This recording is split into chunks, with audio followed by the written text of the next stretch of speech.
This is 10 things you didn't know about Good Kid, Mad City. Kendrick Lamar is easily one of the greatest artists of this millennium so far. Don't believe me? Who else could turn a diss track into a runaway viral hit? But I want to take it all the way back to his debut. We'll talk about the meaning of the album title, the album cover, and the thought process behind some of the songs on the album. So I'm Mr. Boom Bap, the Boom Bap enthusiast, and I present to you 10 things you didn't know about Good Kid, Mad City. As I listened to Good Kid, Mad City in its entirety for the first time in a long time when I knew I was making this video, it's become more clear to me why people love this album so much. One of those reasons is because Kendrick is such an amazing storyteller. As you may know, the story Kendrick tells doesn't last for just one song, but throughout the whole album. And the other reason is something that Kendrick himself came to realize when he put out the album. It's so relatable. One of Kendrick's fans explained to him why so many people can relate to this album. He elaborates on this in an interview he gave to the Grammys Recording Academy. When I go around the world and I do these shows, and I'd be intrigued how, these people are singing these lyrics. When the album first came out, they just sing these lyrics, and I say to myself, how do y'all, connect with these lyrics and you're not even from Compton? That's what I was saying in the early stages. And then I sat back and I was talking to a person, that was at the show. He was a fan, and he said it does more, than just saying you're from the streets or you did this and did that.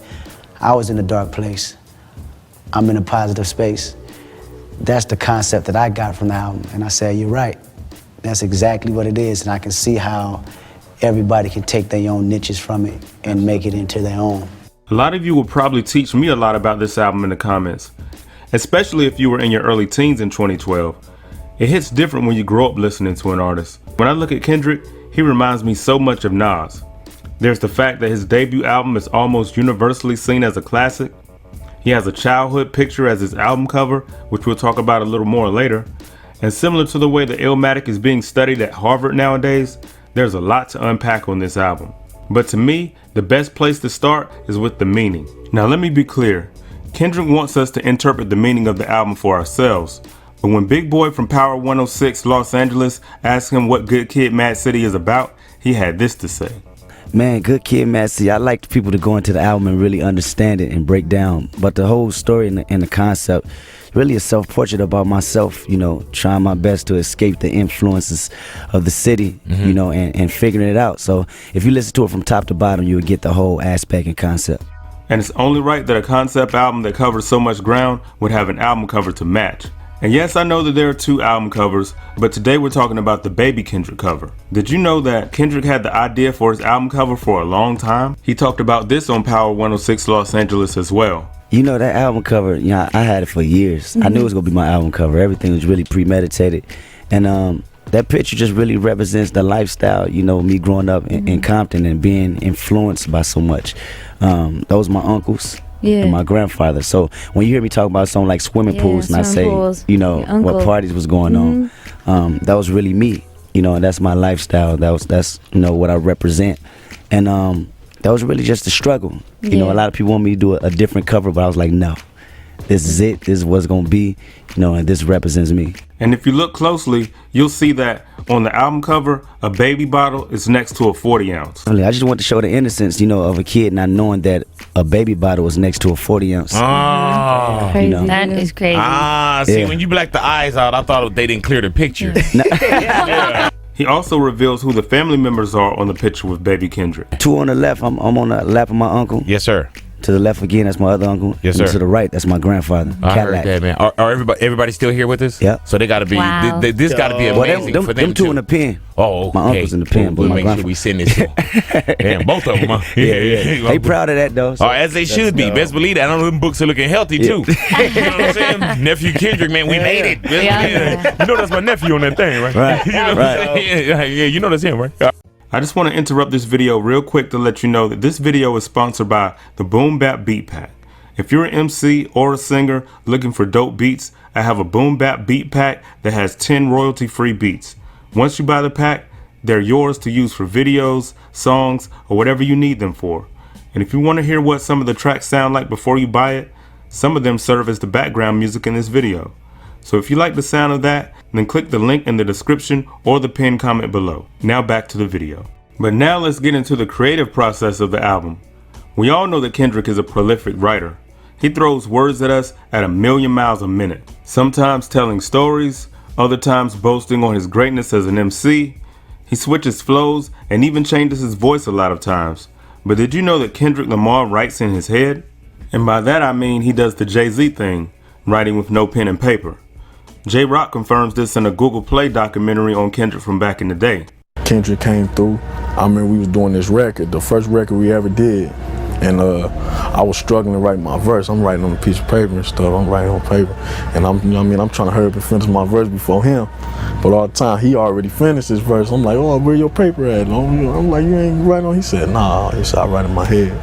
That moment right there, I was like, wow, this dude is something else. Let's talk about the thought process behind some of the songs on the album. I'm only going to touch on about 4 songs right now, but if you want to take a deeper dive into the album, write part 2 in the comments. If a lot of you do it, then I'll make a part 2. The first song I want to talk about is Swimming Pools. Now, if you've heard this song, you know he's not talking about a small body of water he jumps in to cool off in the summertime. In the Google Play documentary from the previous fact, Kendrick talked about what swimming pools means to him. Swimming pool is definitely a true experience. You grow up in this household and you see everybody's drinking and not drinking casually, but actually, getting drunk majority of the times, and then you find yourself doing the same thing, as a teenager, indulging in that, and everybody else influenced by it. And as I grew as a person, I had to make the choice, and I found out what was right and what was wrong. I could either be a casual drinker or I could be a drunk, and that's what that song is basically about. Another standout track on Good Kid, M.A.A.D City is Backseat Freestyle. If you haven't watched the video the Genius made on the making of Backseat Freestyle, I don't want to rob you of that experience here, so I do recommend that you watch it. But I want to let you know that Hit Boy revealed the Backseat Freestyle beat was originally made for a popular R&B singer. I had to be for a minute. I did a session with my homeboy Sounds, and he got a relationship with Sierra, and we went in the studio, she cut it, and the name of the song was Hit Boy. So I was dumb hype. The situation fell apart, I don't know how. So I low-key was disappointed. That's for every producer. Don't get discouraged because this became a much more legendary track than it would have been. And what would a Good Kid, M.A.A.D City video be without me talking about M.A.A.D City? M.A.A.D City features MC8, and on a Vlad TV interview, MC8 said Kendrick made it easy for him to jump on M.A.A.D City. What I mean is, when Kendrick contacted him about getting on the track, he already had, as a matter of fact, let me let MC8 tell you how it all went down. So I went to the studio, and as soon as I got there, he sat me down, told me the direction of what he wanted to do, how he wanted the song to go, what he wanted the hook to say, what he wanted me to say on the hook, the streets he wanted me to name, all that. So for a cat who was, just getting into this shit, he was already there with it. He knew how he wanted his songs laid out, the direction of it, the music, all that. The breakdown from going from M.A.A.D City to that song, and it was all laid out in his vision. So I thought that was pretty big. And then there's the song that's named after where Kendrick is from. That's right, you guessed it, Compton. If we return to that Google Play documentary I mentioned earlier, you'll discover that Kendrick remembered this is the first song he recorded with a certain legendary producer. Who's that producer? The one who's on the song with him. And if you still don't know who I'm talking about, you're about to find out. The day that I met Dre, I wrote the lyrics. I just happened to fall in the studio while Just Blaze in there, and he's playing this crazy monstrous beat. Dre, around it. And I immediately got inspired. I just started writing.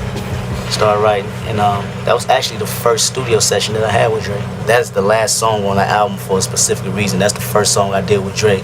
That was the start of my new life. Earlier in this video, I discussed what I believe to be some very obvious parallels between Kendrick Lamar and Nas. So based on that, I invite you to watch my video on Nas called 10 Things You Didn't Know About M.A.A.D. So you can go from one classic album to the next. That's how we do on Back to the Boom Bap. So click or tap the screen to watch that video, and I'll see you on that next video. Peace.